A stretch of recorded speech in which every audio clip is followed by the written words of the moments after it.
And with the White House announcing new guidelines for reopening the economy, the president of a libertarian grassroots organization tells One America's John Hines the rollout could not come soon enough for entrepreneurs and small business owners alike.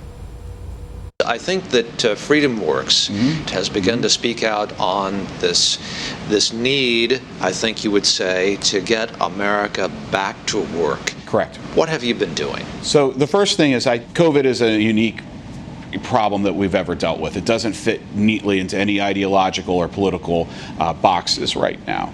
When we shut down the economy, we were supportive of what the president and what health people were telling us about flattening the curve. We thought that was important. But now you have two patients. You have the COVID patient and you have the economy patient.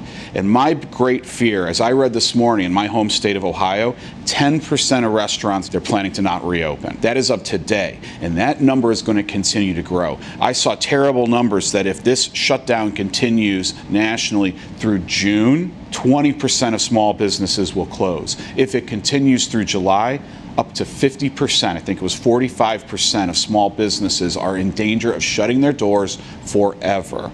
You're looking at numbers that we haven't thought about since the Great Depression. So we now have two patients. We have the COVID patient and we have the economic patient. Now it's time to start to talk about, it's just as important as making sure people are safe and healthy. It is just as important to start talking about what do we need to do right now so that in 2-3 weeks, when May rolls around, that we're able to start to reopen significant portions of this economy.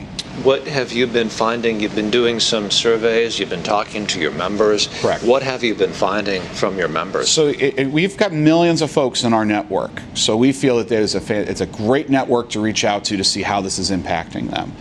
Two numbers that stick out to me is that 19% of the FreedomWorks community is out of work right now.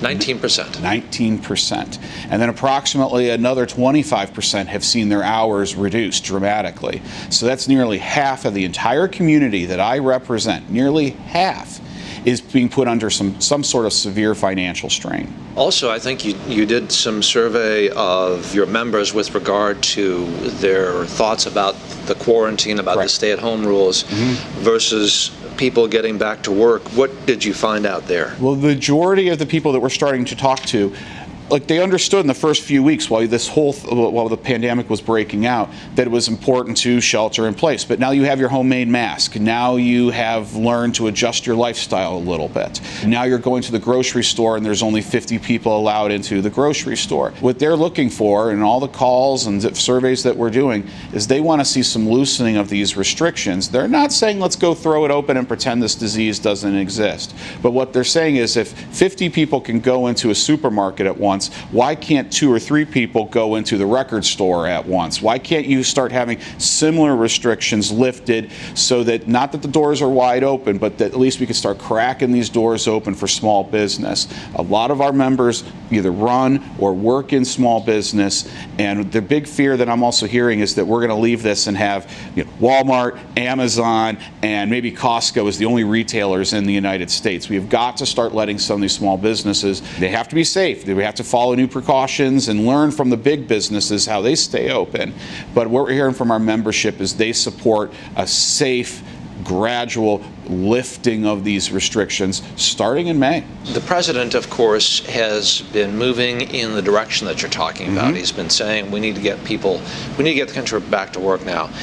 He's been criticized for this by some, but nevertheless he has pressed forward fairly stalwartly, I would say, I guess. The easiest thing to do, the easy way, is just to tell everyone to stay home and lock it down and shut it down, and we'll just ask the Treasury to keep printing money. I think the president is doing is he is looking at knowing that there's complications and risks to taking your foot off the throat of the economy. But he also knows if you keep the government's boot shutting the economy down, you do kill the patient eventually.